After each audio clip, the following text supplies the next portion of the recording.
होती है पीएम जोशी से, जो अपनी कार से बाहर निकलते हैं और अपने बेटे के साथ कुछ बातचीत वहाँ पे करते हैं। उसके बाद वो चले जाते हैं घर के अंदर, जहाँ पे एक औरत जिसका नाम रहता है गायत्री, वो फूलों को, अपने पौधों को पानी वगैरह डाल रही होती है। फिर गायत्री जी को पता चल जाता है कि पीएम जोशी आए हैं। फिर उनसे वो बातचीत करती है, फिर वो टेबल पे बैठते हैं और फिर दोनों में बातचीत शुरू हो जाती है। पहले तो थोड़ा हंसी मजाक होता है और फिर दोनों में पुरानी बातें को लेकर वहाँ पे बातचीत चलती है, यानी कि पुराने दिनों वाले वो बात करते हैं।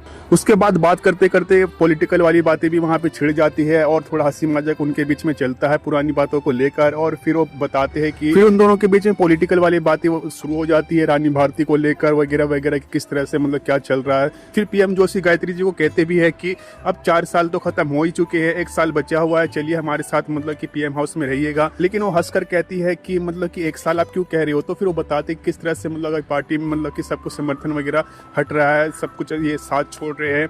और फिर वो कहती है कि आप जो कह रहे हो कि पीएम हाउस में आ जाओ, तो जब मैं आप पीएम हाउस में जाऊंगी तो पीएम हाउस नहीं रहेगा, वो बिग बॉस बन जाएगा, क्योंकि आप मीडिया को जानते ही हो। उसके बाद रानी भारती और पॉलिटिकल वगैरह के बारे में वहाँ दोनों के बीच में बातचीत चलती है। और फिर गायत्री जी बोलते हैं कि आप तमिलनाडु के सीएम से मिलिए, उनसे थोड़ी बातचीत कीजिए और फिर मतलब कि मसला सोल्व हो जाएगा। तो थोड़ा सा उनको कुछ आइडिया वगैरह भी देती है। और फिर कहती है कि फिर गायत्री जी पीएम जोशी को बोलती है कि वो खाना उनकी बीवी काफी अच्छा बनाती है और उन्होंने दूसरी जो शादी की थी इसलिए की थी क्योंकि उन्होंने उनका खाना बहुत पसंद आया था और आपको भी काफी पसंद आएगा। उसके बाद सचिवालय का दिखाया जाता है, जहां रानी भारती अपने एक आदमी को कहती है कि मतलब कुछ लिखवाती है कि इनको बिल्कुल स्पेशल इनवाइट करना है। सबके नाम लेती है कि यहाँ से यहाँ, जम्मू कश्मीर से ये, यहाँ से ये, यहाँ से सभी राज्य के नाम बताती है और उनको लिखवाती है कि इन सबको बोल देना कि स्पेशल आपको बुलाया गया है। उसके बाद वहाँ पे मिश्रा जी आते हैं और फिर जो लिख रहा होता है आदमी, वो वहाँ से चला जाता है। उसके बाद वहाँ पे थोड़ी बहुत उनके बीच में पॉलिटिकल वाली बातें होती है। फिर मिश्रा जी उनको एक पेपर देते हैं जिसमें लिखा होता है कौन किसको सपोर्ट कर रहा है। फिर मिश्रा जी बताते हैं कि किस तरह से पार्टी 2 गुटों में बढ़ चुकी है, किस तरह से मतलब कि वो पैसे दे के धमकाया जा रहा है एमएलए को। मिश्रा जी बताते किस तरह से बोरे भर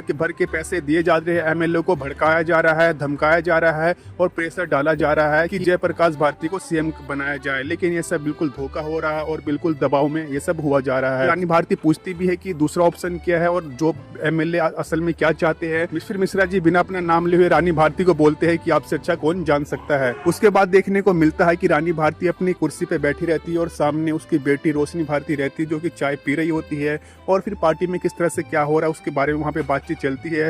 रानी भारती बोलती है कि हम दिल्ली गए थे मामला सुलझाने और यहाँ पे खुद पार्टी 2 गुटों में बढ़ गई है। फिर रोशनी बताती भी किस तरह से 2 गुटों में पार्टी बढ़ चुकी है, एक यंग और एक ओल्ड में। यानी कि जो ओल्ड वाले एमएलए है वो तो मिश्रा जी को चाह रहे सीएम का चेहरा देखना, और जो यंग एमएलए है वो जय को चाह रहे हैं। रानी भारती बोलती है यहाँ पे तो एक दूसरे में आपस में लड़ाई कर रही है, पार्टी 2 गुटों में बढ़ गई है, अब आगे क्या होगा कुछ समझ में नहीं आ रहा, वो सोचने लग जाती है। फिर रानी भारती अपनी बेटी रोशनी से पूछती है कि अगर तुम होती तो किसे चुनती। तो रोशनी बोलती है कि अगर जय आपका बेटा नहीं होता तब भी आप मुझसे सवाल पूछती। तो फिर रानी भारती चुप हो जाती है। उसके बाद देखने को मिलता है कि जो पीएम जोशी रहते हैं वो तमिलनाडु के सीएम से मिलने आते हैं, उनका भव्य स्वागत किया जाता है। जो तमिलनाडु के सीएम रहते हैं उनकी 2 बीवियां रहती है, वो पीएम जोशी का काफी अच्छा स्वागत करते हैं। मीडिया में भी ये बात फैल चुकी होती है कि बिना किसी इन्विटेशन के बिल्कुल अचानक से वो मिलने पहुंच गए हैं, यानी कि सब कुछ मीडिया वगैरह में दिखाया जाता है। और तमिलनाडु के सीएम की 2 बीवियां और उनका एक बेटा भी वहाँ पे रहता है, उनका अच्छा से स्वागत किया जाता है। उनको सीएम आवास के अंदर लेके जाया जाता है, उनको खाना खिलाया जाता है और फिर उनके खाने की काफी अच्छी तारीफ करते हैं पीएम जोशी, और उनकी चटनी की तो बहुत अच्छी तारीफ करते हैं। फिर तमिलनाडु के सीएम बताते हैं कि इन्होंने बनाई, यानी कि अपनी बीवी का बताते हैं इन्होंने ये चटनी बनाई और काफी अच्छे वो बनाते हैं। फिर वो वहीं की पार्टी वगैरह के बारे में, रानी भारती के वगैरह के बारे में, समर्थन वगैरह के बारे में वहाँ पे बातचीत चलती है। साथ में उसका बेटा और सभी उनकी दोनों बीवी भी वहीं पे रहती है। फिर पीएम जोशी सीबीआई के बारे में बात निकाल देते किस तरह से रानी भारती के अरेस्ट करने के लिए वो वहाँ पे गाड़ी पहुंच चुकी है। फिर दिखाया जाता है कई सारी गाड़ियां वहाँ से निकल चुकी होती है, सीबीआई की पूरी टीम, और साथ में यहाँ पे वो उनका खाना वगैरह चल ही रहा होता है पीएम जोशी का। लेकिन जैसे ही सीबीआई की कई सारी गाड़ियां और पुलिस फोर्स वगैरह वहाँ पे जाती है, दूसरी तरफ उनके समर्थन काफी नारा लगाते कि पीएम जोशी मुर्दाबाद, इस तरह के नारे वहाँ पे चलते हैं, तोड़फोड़ चलता है, काफी हिंसक सा वहाँ माहौल होता है। ये सब टीवी वगैरह में चल रहा होता है, नवीन जी वगैरह सब कुछ टीवी में देखते हैं। और रानी भारती के जो वहाँ पे समर्थक रहते हैं वो उनको आगे बढ़ने नहीं दिया जाता। सीबीआई की जो टीम रहती है किसी न किसी तरह से उनको पुलिस फोर्स के द्वारा मतलब कि किसी और जगह पे थोड़ा लेके जाया जाता है, काफी सिक्योरिटी दी जाती है, लेकिन वो काफी गुस्से में रहते हैं। ये सब टीवी वगैरह में चल रहा होता है। दूसरी तरफ दिखाया जाता है कि दिल्ली के सुप्रीम कोर्ट में इसका मामला चल रहा होता है, यानी कि रानी भारती का जो महेश्वरी कमीशन रिपोर्ट के बारे में जो उनके खिलाफ जो केस दायर किया गया था उस बारे में वहाँ पे फैसला वगैरह केस चल रहा होता है। और दूसरी तरफ यहाँ पे काफी उनका माहौल बिगड़ा रहता है। फिर सीबीआई जय की तरफ से जो मेन हेड रहता है, फिर वो माइक से ही बोलता है कि हमारा साथ दीजिए, हमारा समर्थन कीजिए, लेकिन वो काफ़ी भड़के हुए रहते हैं, वो काफ़ी गुस्सा करते हैं। लेकिन तभी जो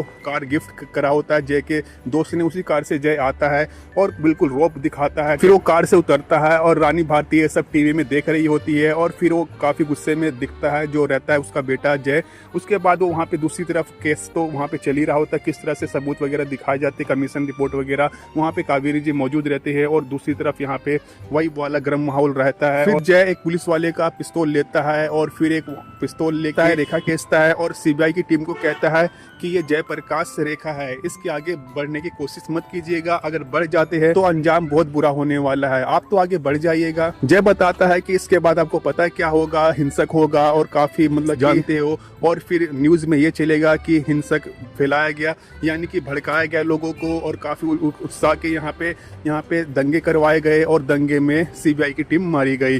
तो हम ऐसा नहीं चाहते, तो उनको काफी वो डराता है जय और उनको आगे बढ़ने नहीं दिया जाता है। दूसरी तरफ वो नारे लगाते हैं पीएम जोशी हाय हाय मुर्दाबाद, और दूसरी तरफ वहाँ पे केस वगैरह भी चल रहा होता है और ये सब पीएम जोशी और रानी भारती टीवी में देख रही होती है। उसके बाद जज फैसला सुनाते हैं और कहते हैं कि नहीं, उनको अरेस्ट नहीं किया जाएगा, क्योंकि जज कहते हैं कि सिर्फ महेश्वरी कमीशन रिपोर्ट के हिसाब से उनको पकड़ना, अरेस्ट करना सही नहीं है। तो फिर उनको अरेस्ट करने की जो वो रहती है अपील, उनको खारिज कर दिया जाता है। उसके बाद कावेरी ये सुन के काफी खुश हो जाती है। दूसरी ओर उसके बाद देखने को मिलता है कि रानी भारती, उसकी बेटी रोशनी भारती और कावेरी तीनों वहाँ पे बैठे रहते हैं और फिर कावेरी बताती किसने किसको वोट दिया, यानी कौन किसको चाहता है, मिश्रा जी को कितने लोग चाहते हैं, जय को कितने लोग चाहते हैं। तो फिर वो कहते हैं कि यहाँ पे तो आपस में लड़ाई करने में तुले हुए हैं, दो गुटों में खुद बटे हुए हैं और हम चाह रहे थे दिल्ली जा के इनके लिए लड़े, यहाँ पे खुद लड़ाई चल रही है अपनों में। रानी भारती को समझ में नहीं आता कि अब आगे क्या किया जाए। उनसे वो मशवरा भी करती आगे, मतलब कि किसे मतलब बनना चाहिए, मिश्रा जी को या जय को, आपके हिसाब से तुम बताओ।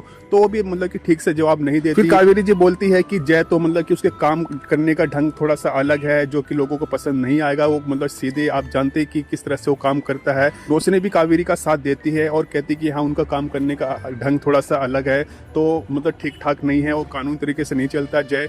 तो उसके बाद वो कहते हैं कि आप बताओ क्या करना चाहिए। तो फिर कावेरी जी बोलती है कि जब सीएम का नाम कल देना ही है तो आप जाइएगा और बोलिएगा कि मिश्रा जी का नाम ले लीजिएगा, इससे जो जय के समर्थक रहेंगे वो भी नहीं भड़केंगे और जो आप कहेंगे वो आसानी से वो मान भी लेंगे। रोशनी भी कहती है कि कावेरी जी बिल्कुल सही कह रही है। उसके बाद देखने को मिलता है अगले दिन का, जहाँ पे सभी एमएलए वगैरह उनकी पार्टी के लोग वहाँ पे बैठे रहते हैं और सीएम का नाम वो रानी भारती लेने वाली होती है। उससे पहले थोड़ा वहाँ पे वो स्पीच देती है, किस तरह से पार्टी दो गुटों में बट रही है, किस तरह आपस में हम ही लड़ रहे हैं, इसके ऊपर थोड़ा सा स्पीच देती है और कई सारी वहाँ पे पॉलिटिकल वाली बातें भी वो कहती है। उसके बाद रानी भारती कहती है कि अब मैं बताने वाली हूँ कि अब अगला सीएम कौन होगा। तो नाम लेती है रोशनी भारती का। ये सुन के रोशनी भी चौंक जाती है, बाकी जो वहाँ के लोग रहते काफी शौक हो जाते हैं। जय के समर्थक उठने ही वाले होते हैं मतलब कि हल्ला वल्ला करने के लिए, लेकिन जय उन्हें रोक देता है। तो आपको क्या लगता है कि रानी भारती का ये फैसला सही था या नहीं, कमेंट बॉक्स में जरूर बताएं। तो दोस्तों ये था महारानी सीजन 4 का एपिसोड 2 का पार्ट 2। अगर आप एपिसोड 3 देखना चाहते हैं, यानी कि आगे क्या क्या हुआ, उसके लिए आप ज़्यादा से ज़्यादा कमेंट कीजिए, कौन कौन देखना चाहता है, हाँ या ना में, यस या नो में जरूर बताइएगा। और आपको ये स्टोरी कैसी लग रही कमेंट बॉक्स में जरूर बताइएगा। और इसी तरह की और एपिसोड पाने के लिए चैनल को सब्सक्राइब कीजिए, बेल आइकन को प्रेस कीजिए, वीडियो को लाइक शेयर जरूर करें। मिलेंगे नेक्स्ट एपिसोड में।